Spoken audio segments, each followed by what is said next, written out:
Plaintiffs Jessica Leahy and her friend Chase DeLuey say Jessica bought a truck from the defendant. But minutes later, the truck exploded, and Jessica's witness, who was driving the vehicle, was forced to jump out of the truck on the highway into oncoming traffic.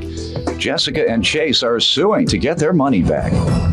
Defendant Joshua Lee says Jessica didn't want to test drive the truck before she purchased it, and he suspects Jessica's friend was too hard on the vehicle, and that's why it exploded, and therefore he refuses to refund their money. Tell me what happened. Because of the defendant, my friend had to jump out of a moving vehicle because it exploded on the highway. Let's see. Exploded. Your friend? Austin Smith. This gentleman here? Yes. Why don't you stand up and tell me what happened? As it sounds, we left the gentleman's house. We got on the highway. Left whose house? The gentleman right here, the defendant. Go ahead. I kept the speeds down low just because it's a new vehicle. I was driving and had a slight tick under the hood, but as the truck warmed up, it got quieter and quieter. So I assumed everything was okay, and then smoke just engulfed the truck from under the hood, underneath the truck. Then right as the smoke cleared out, she couldn't see what she was driving.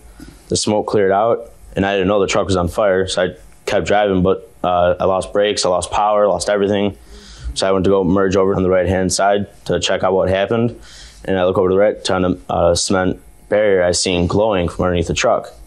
And like I said, I had no brakes, so I couldn't slow down. So I just let the vehicle come down to speed. I had to be doing a minimum of 15 miles an hour. I said, screw this, I'm not gonna be in a vehicle when it blows up because I don't wanna end my life over a truck like this. I just jumped out in the middle of oncoming traffic on a highway.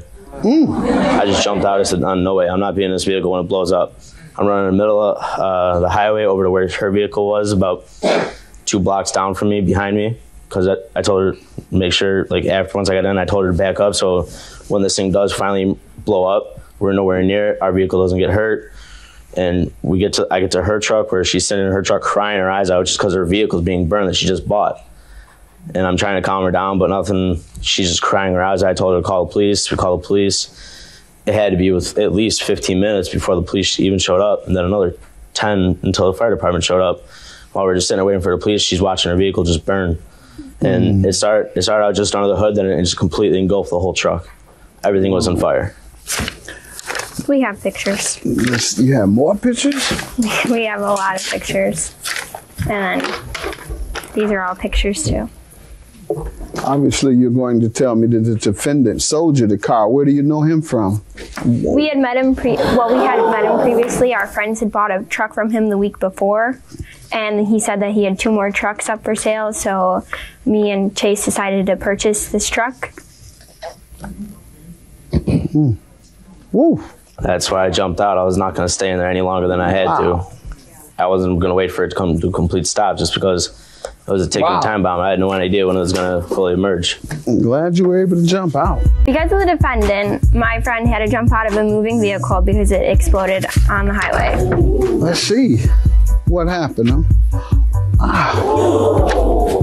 Plaintiffs Chase DeLuey and Jessica Leahy say minutes after they purchased a truck from the defendant, it exploded on the highway, and the witness was forced to jump out of the truck into oncoming traffic.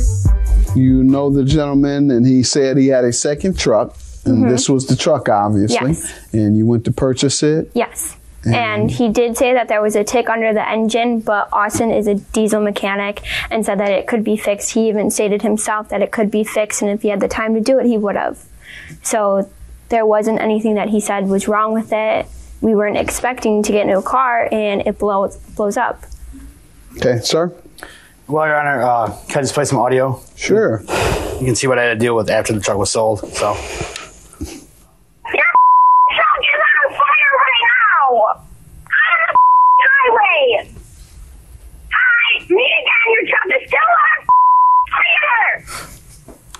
So you said you wanted me to hear what you had to deal with. Well, Your Honor, I didn't hear the part where you were jumping out of a truck. Well, they never told me this. So. Fire. I didn't hear that part. Well, the day before I sold the truck, I put it up on sale on Craigslist. I was contacted through a text message about the truck. They asked questions. I didn't know I was talking to her. I assumed I was talking to a guy. We set up a time, roughly around 8 o'clock. They showed up at our residence, went over the truck, showed them all the stuff that was wrong with it. And I was driving the truck previous that day for roughly 2 to 3 hours. I drove the truck. Nothing was wrong. My girlfriend that's with me, she used to drive the truck every day to and from work. Used it for work for about 2 years. Never had a problem with it. Had about 8 other, my employees driving it. Nothing wrong. Asked if they want to test drive. They didn't test drive it. We started it up, and that's it. They walked through, looked through the truck. Nothing wrong. I assumed that he was still buying the truck, and then she says, should I buy the truck? And I thought it was kind of funny that this little girl wanted to buy this huge truck. Austin then said, yes, buy the truck. He advised her to buy it, that he's a mechanic, that he could fix it. I later found out that Austin's 17 years old and is not a mechanic for Ford like he said he was. Awesome. That's because I'll show you my ID. I'm 20. Well, her mom called and told me. I've been working at a freeway Ford Sterling truck for just over a year now. Yeah. Her mom called and told me that he's 17-year-old and he's in high school. No. That's what her mom said. It's funny because I even went to Wildtech in Laramie, Wyoming, graduated there. I have a diploma for there. And I graduated high school with him. Certified diesel mechanic. I see trucks daily. I know what to look for. Things going wrong, things that could possibly lead to something. Well, if he knew that, then why did he not see this? There was nothing wrong with his truck. Hold on. There was nothing wrong with the truck? No. I drove it every day. Hold on. What do you think happened? I believe that he got on the highway in Florida, even with it being a tick, and didn't pay attention. There's nothing wrong with it. There's no problem flooring I believe he just beat on it. I floor cars. A lot of people floor cars, and they don't burn up. I believe he beat on it. Something was wrong with it. I believe he was hard on the vehicle. But there was nothing wrong with it. Yeah. I don't know what he did. 10 miles. I drove it that day for roughly 2 hours. Nothing. Okay, we don't know. It wasn't leaking any fluids. We don't know that. So what we do know is that within how many minutes? 10.1 miles. But why did I get a call half an hour later? It blew up. Because I got a call a half hour later. Busy calling 911 Are you an ambulance? No. Or are you a doctor? No. Yeah. I'm not calling you back. There's no reason to call you other than for their money back. Plaintiffs Chase DeLuey and Jessica Leahy say minutes after they purchased a truck from the defendant, it exploded on the highway, and the witness was forced to jump out of the truck into oncoming traffic. He didn't give you a warranty, right? No warranty at all. Right. I signed the title. She said she was going to sign the title later. And typically, if you're not given a warranty, then you can't get your money back. I asked them if they wanted a bill of sale. They did not. No bill of sale was drawn up. They didn't want one. They didn't want to test drive it. Can I finish now? Huh? Can I finish? Yes. You interrupted me while I was about to tell them why you owe them, despite there not being a warranty. Because there's also in the law, when you purchase any merchandise, it must be usable. In contract law, it's called an implied warranty of merchantability. Meaning, no, we don't give you a warranty. I don't tell you it's a warranty. But when you buy something, it's implied that it works. If I sell you a watch right now, it's implied that if you look at it, you'll be able to tell the time. Because that's the purpose for selling it.